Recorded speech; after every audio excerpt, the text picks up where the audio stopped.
Olá, estamos aqui para mais uma entrevista na tvjur.com. Hoje nós vamos falar sobre o direito desportivo e temos a honra de receber o Dr. Luiz Felipe Guimarães Santoro. Luiz, muito obrigado primeiramente pela sua participação. Eu agradeço muito a você ter aceitado. Eu que agradeço o convite, Dr. Fernando. Parabéns pela iniciativa, parabéns pela tvjur.com. Muito obrigado.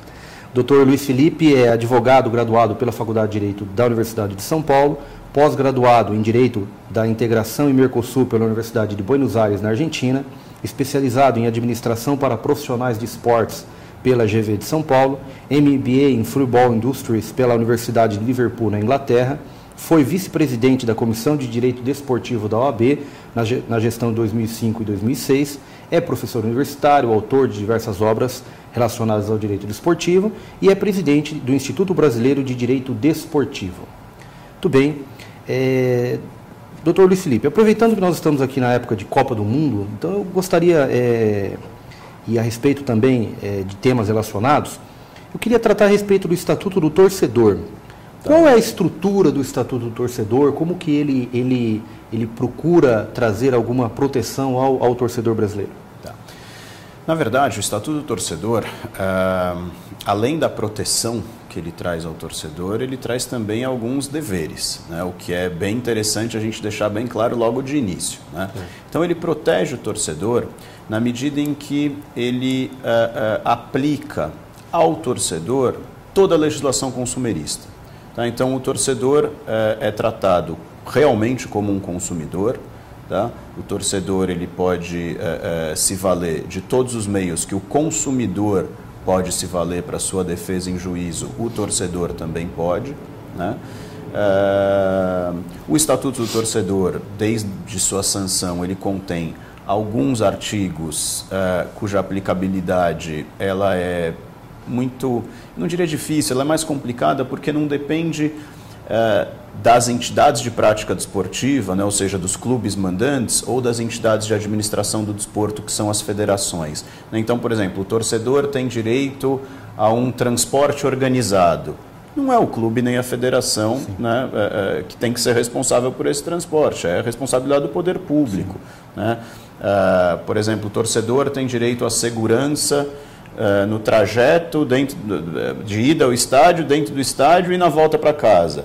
Dentro do estádio, dá até para a gente ter a discussão de se a segurança ali dentro, por se tratar de um evento privado, seria do poder público, né, por intermédio da polícia militar, ou de agentes privados de segurança. Né? Acaba prevalecendo a polícia militar tanto dentro como fora do estádio. Mas, de novo, fora do estádio, o clube e a federação não tem como participar. Ali é a segurança pública mesmo. Né? Então, da mesma forma que o Estatuto... E aí ele tem algumas questões relativas à arbitragem, né, relativas à justiça desportiva, né, e traz também as responsabilidades que o torcedor tem que ter. Então, prevê punições para aqueles que brigam dentro dos estádios, para aqueles que são pegos, mesmo no trajeto ao estádio, portando instrumentos, objetos que possam gerar violência, né? Então ele é uma lei, o Estatuto do Torcedor é uma lei bem completa nessa questão da garantia dos direitos do torcedor, né? E da exigência de que o torcedor se porte adequadamente, senão as sanções podem ser aplicadas. Qual é o ano da lei? O Estatuto do Torcedor é de 2003, sim, né? Mas foi... 9 anos já? 9 anos. Ele é de 2003, mas ele foi alterado em 2010 por intermédio da Lei 12.299, né, que trouxe alguns crimes para o âmbito do Estatuto do Torcedor. Então, algumas condutas típicas da atividade esportiva e que antes não eram criminalizadas por não ter um paralelo, né, no Código Penal. Então, e que agora, pela Lei 12.299, se tornam crimes relacionados aí à atividade esportiva. Qual é a estrutura mais importante que você verifica no Estatuto do Torcedor? Qual aquele preceito, aquele princípio básico importante? Eu acho que é justamente essa questão de tratar o torcedor como consumidor, né? O Estatuto do Torcedor ele foi muito inspirado na legislação inglesa, né? A Inglaterra teve um problema seríssimo com a questão dos hooligans, tudo mais. Então, a inspiração do Estatuto do Torcedor é bem a legislação inglesa. E lá, eles, enfim, lá houve mortes, né? Diversas mortes, tanto por brigas como por desorganização nos estádios, né? E na época da Margaret Thatcher, ela nomeou um juiz de direito, que foi o Lord Taylor, para analisar, isso lá por 89, 90, né, 1989, 1990, para analisar as causas daquela derrocada do futebol inglês.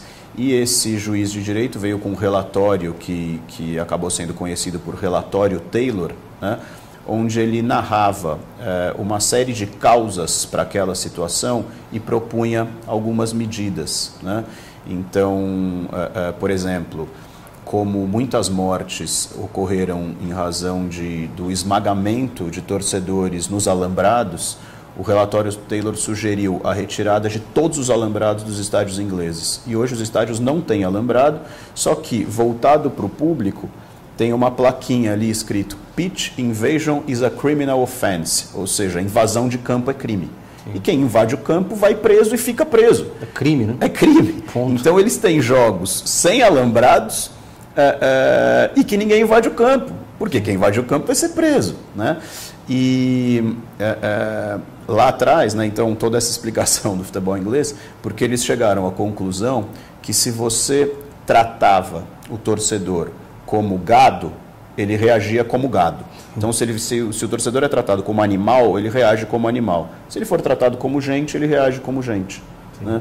Então, eu acho que esse ponto do Estatuto do Torcedor, que é tratar o torcedor como consumidor, é realmente, por mais óbvio que possa parecer, né? Porque é evidente que o torcedor é um consumidor. Ele comprou um ingresso para estar ali. É uma questão muito cultural também, né? Porque, na verdade, a cultura inglesa, uma cultura de respeito à ordem jurídica e assim por diante. Hoje, né? Sim. Agora, aqui no Brasil, por exemplo, é o que nós estávamos conversando antes do início da entrevista. Nós temos muitos problemas que são, na verdade, fora do estádio. Sem dúvida. Na verdade. O nosso estúdio aqui fica em Perdizes, próximo à rua Itapicurus, onde passa a torcida do Palmeiras para ir ao Pacaembu. Em dias de jogos é uma baderna. Eu não estou, por favor, eu não estou dizendo em relação especificamente ao clube de futebol, estou dizendo em relação à torcida. Há alguns dias atrás, quando teve o clássico contra o Corinthians, uma pessoa foi quase que linchada em frente ao meu prédio. Entendi.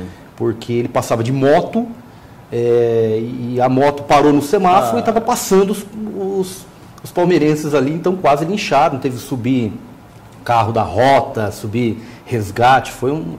Então, será que nós chegaremos a algum momento em que haverá essa cultura de que o esporte, na verdade, é um lazer? Entretenimento. Exato. Né? O esporte, ele integra, ou deveria integrar, a indústria do entretenimento. Exato.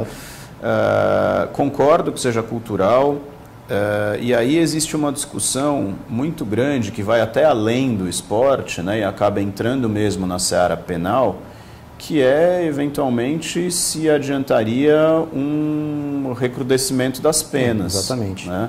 Então, ou seja, a pena mais violenta vai fazer com que essas pessoas deixem de cometer determinados delitos, ou não, a gente tem que seguir pela linha das penas alternativas, tal, para harmonização da sociedade, né? É uma discussão que transcende até o esporte. Né? E em relação a isso, existe algum preceito no Estatuto do Torcedor que regra a questão das torcidas organizadas? Existe depois da Lei 12.299. Né? Então, desde 2010, a gente já tem até o reconhecimento da figura da torcida organizada como uma pessoa jurídica, ainda que não... Isso, exatamente. Ainda que não de direito de fato, e a torcida organizada ela tem que ter um cadastro, ela tem que registrar os seus membros, né, e ela pode, inclusive, responder civilmente, aí, não penalmente, pela conduta dos seus membros. Então, se os membros de uma torcida organizada causarem prejuízo a terceiros, a torcida fica obrigada objetivamente, né, a reparar esse prejuízo com o seu patrimônio. Sim. A questão do torcedor nos estádios, há alguma regulamentação em relação à necessidade de registro, necessidade de fotos, de carteiras, alguma coisa? Ao torcedor das torcidas organizadas, não, individualmente. sim. Individualmente. Então, das torcidas organizadas, sim. Hoje, os estádios aqui no estado de São Paulo, eles têm uma área específica para receber as torcidas organizadas e só pode frequentar essa área específica aquele torcedor vinculado à torcida organizada que tenha uma carteirinha que o identifica. Né? Para os outros torcedores não há necessidade de um registro, seja com fotos, seja com dados pessoais. O simples ato de adquirir o ingresso na bilheteria já o intitula a entrar no estádio, mesmo que ele não tenha nenhum registro. Ok. Bom, vamos falar de um outro assunto, a questão da relação entre o esporte e o comércio. Como que o senhor vê essa questão contratual, essa questão comercial do esporte? Olha, o esporte, ele cresceu muito, né, em termos de negócio. Né? O esporte em geral e o futebol em particular, que acaba atraindo mais atenção, atraindo mais investimentos, né? O esporte que antes era algo do lazer, vamos praticar esporte, ele se tornou um negócio, mesmo não só no futebol. Né? Quer dizer, a gente já tinha outros esportes, e aí existe aquela discussão, esporte não é o automobilismo, né? Enfim, que é considerado um esporte, então tratemos o automobilismo como tal, né? Que já vinha aí numa crescente de investimentos e de negócio, a Fórmula 1, né? Há quanto tempo ela existe, Fórmula Indy, né? E hoje, mesmo o futebol, ele atingiu um grau de comercialização, né? Que ele deixou de ser uma simples atividade de lazer, aonde o pai levava o filho para ver o seu time preferido jogar. Não, hoje a gente tem contratos de patrocínio, contratos de televisionamento dos campeonatos que transcendem o simples lazer, né, e constituem uma fonte de receita hoje fundamental para a própria existência dos clubes. E eles têm que ter essa receita gigantesca para contratarem bons jogadores, né, e fazer o que a torcida quer, que é ganhar. Não fecha. Não fecha. Não fecha. Poucos times terminam a temporada ou no 0-0 ou com um pequeno superávit, né? A gente não fala de lucro em relação às equipes, porque elas são todas constituídas sob a forma de associação. As maiores, né? Existem os chamados clubes e empresas, que são mais clubes de propriedade de empresários, né? E que desenvolvem aquela atividade com a finalidade lucrativa, né? O que também não tem nenhum problema, é a atividade a que ele se dedica. Mas os clubes de tradição, os chamados clubes grandes, por exemplo, os clubes que compõem hoje a Série A do Campeonato Brasileiro são todos associação, né? Que a gente também não pode ter aquela ideia equivocada de associação sem fins lucrativos. Parece que como não tem fins lucrativos, ela não pode ter superávit. Não, ela pode, né? Mas o que ela vai fazer com esse superávit é reinvestir na concepção do lucro. Ela não vai distribuir lucro. Exato. Isso ela não pode fazer, né? Mas muitos clubes fecham o ano no vermelho. E existe, o governo de uma forma geral, ele dá incentivo para essas empresas ou não? Para esses clubes? Olha, o incentivo que existe hoje, existe uma lei federal de incentivo ao esporte, né, do ano de 2006, regulamentada por decreto em 2007, né, mas ela não se aplica ao que convencionou se chamar de desporto profissional. Né, então ela não pode ser utilizada para remuneração do atleta profissional, para manutenção de equipes profissionais e para organização de competições profissionais. Né? Então o futebol vem utilizando a lei de incentivo ao esporte para as categorias de base. Então tanto para a construção de centros de treinamento como para a manutenção das categorias de base. Isso pode. Né? E outros esportes vêm utilizando aí essa lei de incentivo fiscal federal, que vem trazendo muito dinheiro novo, vamos chamar assim, para o esporte brasileiro. E quem financia? O particular. Então, o governo ele abre mão de 1% do imposto devido, né, e as pessoas jurídicas tributadas com base no lucro real, então, ou seja, as grandes empresas, né, podem aportar até 1% do seu imposto devido no patrocínio desses projetos previamente aprovados por uma comissão técnica ligada ao Ministério do Esporte. Então, esse 1% da pessoa jurídica não concorre com os demais incentivos fiscais, então, lei do audiovisual, lei Rouanet, Conanda, né, da criança e do adolescente, não concorre. Já na pessoa física, concorre. Sim. Então, a pessoa física também pode apoiar projetos esportivos dentro daquele limite de 6% do seu imposto devido, mas aí sim há concorrência com os outros incentivos fiscais. Okay.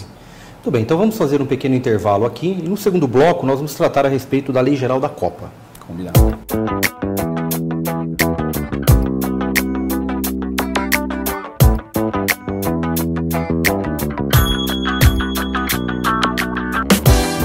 Voltamos agora para o segundo bloco da entrevista com o Dr. Luiz Felipe Guimarães Santoro e agora nós vamos tratar a respeito de duas leis específicas para os grandes eventos que acontecerão no Brasil em 2014 e 2016. Primeiramente, a Copa do Mundo, 2014. Sim. Nós temos uma lei geral, a Lei Geral da Copa. Eu gostaria que você falasse um pouquinho a respeito dela, qual que é a estrutura que ela traz, quais são os institutos que ela cria. A Lei Geral da Copa, doutor Fernando, ela foi sancionada em junho agora de 2012 e o decreto regulamentador saiu em agosto de 2012. Então ainda é uma norma muito recente, né? E ela decorre das garantias apresentadas pelo governo brasileiro à FIFA em 2007 para que o país pudesse receber a Copa do Mundo. E quais foram essas? Né? Então, ou seja, o Brasil prestou 11 garantias à FIFA. Né? Garantias desde questão de vistos de entrada e saída, né? Visto de saída evidentemente não se aplica aqui no nosso país, desde daquela lei do Estatuto do Estrangeiro, né? O Brasil, ao contrário de alguns países, ele não exige o visto de saída, né? Só o visto de entrada para alguns países, né? Então, tanto essa questão de vistos, a questão comercial, a questão de segurança, a responsabilidade do Estado perante, por exemplo, atos de segurança em relação ao evento, terrorismo, por exemplo, o Estado assume uma série de responsabilidades perante a FIFA. Então foram 11 garantias que o governo prestou à FIFA lá em 2007 para que o Brasil pudesse receber a Copa do Mundo. E uma delas era uma lei, né, que tratasse de todos esses assuntos e inclusive coibisse o chamado ambush marketing em inglês, né, traduzido para marketing de emboscada, né, que seria aí o caso de empresas que não patrocinem os eventos pegarem carona e se aproveitarem comercialmente desse fundo de comércio, vamos dizer assim, que existe em torno dos eventos. Né? Então, pelas próprias garantias apresentadas pelo governo, um ano antes da Copa das Confederações, essa lei tinha que estar sancionada. E foi o que ocorreu. A gente já vai ter a Copa das Confederações agora no meio de 2013, né? E a Lei Geral da Copa se aplica não apenas à Copa do Mundo, como também à Copa das Confederações. Né? Então essa lei ela já está sancionada, ela já está em vigor, mas ela só se aplica aos eventos relacionados à Copa das Confederações de 2013 e à Copa do Mundo de 2014, e a vigência fica limitada a 31 de dezembro de 2014. Ela se auto-revoga. Exatamente. E qual a estrutura básica dela? Olha, ela começa, ela tem uma estrutura interessante, porque no começo ela faz as definições. Então ela define a FIFA, define a CBF, define o comitê organizador local, e aí ela traz algumas definições de eventos, locais oficiais de competição. Então quando a gente imagina que os locais oficiais de competição são só os estádios, não, são todos e quaisquer locais que de qualquer maneira se relacionem à Copa do Mundo. Então, por exemplo, o hotel em que uma seleção se hospeda pode ser considerado um local oficial de competição. O centro de treinamento, e isso toma uma relevância gigantesca, porque existirão áreas de restrição comercial ao redor dos locais oficiais de competição. Então, num raio de 2 quilômetros dos locais oficiais de competição, não será permitida nenhuma publicidade, nenhuma propaganda que não seja dos patrocinadores oficiais da FIFA. Mas isso é uma questão muito séria. Muito séria. Porque isso, na verdade, é claro que o evento, de uma forma geral, é um evento... Mas isso é um evento muito significativo. Mas isso não fere a própria soberania, não fere ingresso em questões locais e assim por diante? Ingresso em questões porque, locais... Vamos supor, tudo bem, é interessante, é um evento magnífico, mas para aquele que não quer participar do evento? Pois é. Ingressos em questões locais, tanto que nessa situação dessas áreas de restrição comercial, que eles chamam, a União não tem como legislar. Né? Quem legisla sobre a ocupação do solo por competência constitucional é o município. Né? Então, na Lei Geral da Copa, está lá que a União colaborará com os estados, o Distrito Federal e os municípios. Né? Agora, a FIFA, não tenho dúvida, que vai exigir dos municípios uma legislação local que garanta o cumprimento dessas disposições da lei federal e com vamos dizer, com uma maneira coercitiva muito simples. Olha, se você não tiver isso aqui, não me garantir, a Copa do Mundo não vai ser realizada no seu município. Mas, por se tratar de um evento, embora haja um investimento público gigantesco, a Copa do Mundo é um evento privado. Será que o nosso ouvinte sabe disso? Ah, não sei. Não sei, mas a gente tem lá a Lei 12.663, né, que é justamente a Lei Geral da Copa, e que materializa essas garantias assumidas pelo governo brasileiro em 2007 para que o país pudesse receber a Copa do Mundo. Isso, vamos dar um exemplo prático a respeito disso. Qual que seria, por exemplo, a vedação em relação a essa questão? Olha, por exemplo, se vai nas imediações do estádio, alguém tiver... Tira o estádio, que é bem significativo. Vamos colocar aqui... A 2 quilômetros do estádio. Não, vamos colocar aqui um hotel onde está hospedado uma determinada equipe. Tá. Um hotel onde está hospedado uma Centro de São determinada Paulo, equipe. Jardins. Se tiver alguém distribuindo panfleto, fazendo publicidade de uma empresa concorrente a uma patrocinadora oficial da FIFA, essa empresa pode responder por perdas e danos, e essa pessoa pode ser presa.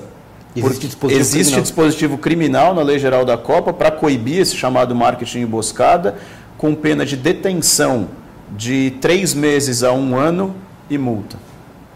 Isso é muito sério. É muito sério. É muito sério.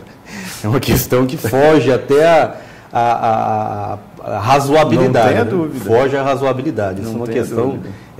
É a intromissão de uma entidade privada nos negócios do Estado. Né? Exatamente. E com aquele discurso relativamente simples. Ou seja, quer a Copa? É assim. Né? A FIFA não veio bater na porta nossa aqui e falar: vocês querem fazer minha Copa? Não, a gente que foi buscar. E vem o pacote completo. Olha, para vocês organizarem a Copa, tem isso. O Brasil já sabia disso quando se candidatou a receber a Copa do Mundo. Né? Existe um documento que a República Federativa do Brasil, né, a República Federativa do Brasil assina essas garantias. E tem um documento que é assinado com a FIFA pelo Comitê Organizador Local, pela CBF, que chama Hosting Agreement, né, que é o acordo para sediar a Copa. E lá todas essas questões já estão dispostas. Então, ou seja, o Brasil se comprometeu a fazer isso lá em 2007. Né? Agora, evidentemente, a gente pode discutir, vale a pena ou não vale a pena. Mas que tem que ter, porque constitui, né, um compromisso assumido. E houve uma gritaria muito grande em relação à questão da Lei Geral da Copa, no que concerne a suspensão de determinados dispositivos normativos. Quais foram essas?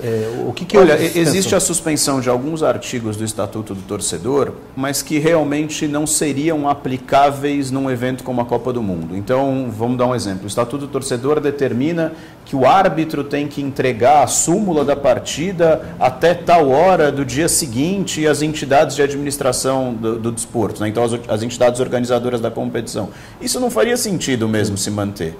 né? Agora, aquelas questões chave do Estatuto do Torcedor foram abrigadas pela Lei Geral da Copa, né? Com alguma flexibilização. Então, existe uma discussão interna nossa aqui, se o que restringe a venda de bebida alcoólica no estádio é ou não o Estatuto do Torcedor. Por quê? Porque o Estatuto do Torcedor, em momento algum, fala em bebida alcoólica. O Estatuto do Torcedor não tem o termo bebida alcoólica. O que ele proíbe? Ele proíbe que o torcedor entre no estádio ou permaneça no estádio na posse de objetos, bebidas ou instrumentos que possam causar violência. Sim. Né? Proibidos ou que possam causar violência. Então, não é o Estatuto do Torcedor que diz que a bebida alcoólica é uma bebida proibida. O que diz, por exemplo, no Estado de São Paulo e em várias outras unidades da Federação, é uma lei estadual. Sim. E leis municipais. Né? Então, por exemplo, aqui em São Paulo a gente tem uma lei estadual que proíbe a comercialização e o consumo de bebida alcoólica no interior dos estádios. Por que a comercialização e o consumo? Porque nas áreas de camarote, a bebida alcoólica costumava ser distribuída gratuitamente. Né? Então, a lei veda não só a comercialização, como também o consumo. Agora, a Lei Geral da Copa ela não trata a respeito disso, né? Porque não, ela deixa aos estados. E não tenha dúvida de que naqueles estados, como é o caso do estado de São Paulo, em que há uma lei estadual proibindo a comercialização e o consumo, essa lei estadual será, a aplicabilidade será suspensa durante a Copa do Mundo. Eu não tenho a menor dúvida, óbvio que a gente vai precisar de um processo legislativo para isso, né? A Assembleia Legislativa vai ter que aprovar, o governador vai ter que sancionar, e é muito simples. Por quê? Porque senão não tem Copa em São Paulo. São Paulo, Rio de Janeiro, Minas Gerais, em todos os estados a mesma coisa.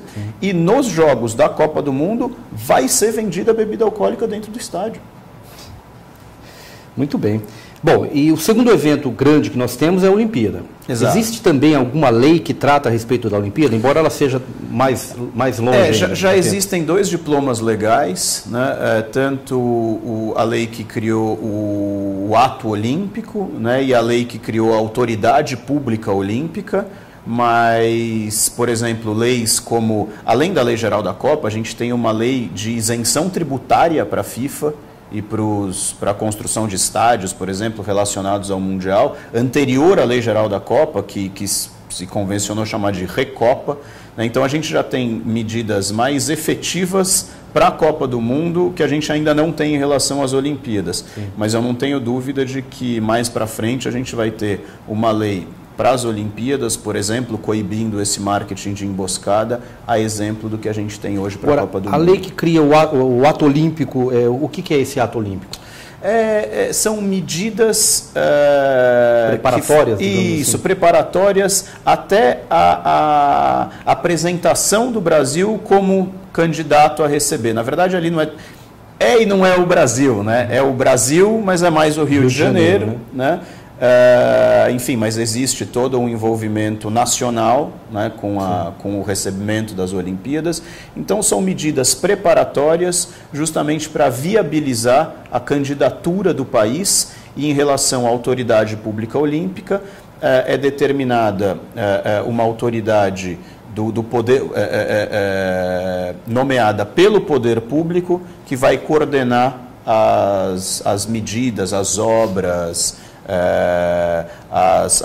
tanto a matriz de responsabilidades, né, se vai ser uma obra federal, se vai ser uma obra estadual, se vai ser uma obra municipal a respeito das Olimpíadas de 2016. E a autoridade olímpica seria o responsável por isso? Exato. E nós já temos quem vai ser a autoridade olímpica? Olha, se eu não me engano, está nomeado o Márcio Fortes, do PSB. Sim. Né? Eu precisaria... havia uma discussão também, talvez o ex-presidente do Banco Central? Exatamente. A primeira indicação dizia-se que seria do Henrique Meirelles, ex-presidente do Banco Central, mas se eu não me engano, Hoje, a autoridade pública olímpica nomeada é o Márcio Forbes. Por enquanto, ainda não há nenhuma lei específica, como a Lei Geral da Copa, né? Não. Mas, com certeza, deve existir. Certamente. Sim. Muito bem. Nós teríamos diversos outros temas aqui para conversar, mas, infelizmente, o nosso tempo ele nos limita. Eu gostaria muitíssimo de agradecer a presença do Dr. Luiz Felipe Guimarães Santoro, presidente do Instituto Brasileiro de Direito Desportivo, na TV Jur, e se você pudesse deixar um recado para o nosso ouvinte, eu agradeceria. Eu que agradeço o convite mais uma vez, doutor Fernando. Eu acho que o recado ao ouvinte em relação ao direito desportivo assim, fomentar, né, o debate a respeito do direito desportivo, o ouvinte se interessar pelas questões relacionadas ao direito desportivo, porque é um bom campo de atuação para o advogado, ainda muito fechado, mas com o crescente envolvimento dos estudantes de direito, dos advogados, eu acho que é um ramo que tende muito a crescer. E queria também parabenizar a tvjur.com por essa iniciativa e falar para os ouvintes também estarem sempre acompanhando aqui as entrevistas nesse importante canal de comunicação. Muito obrigado. Agradeço. Imagina, eu que agradeço.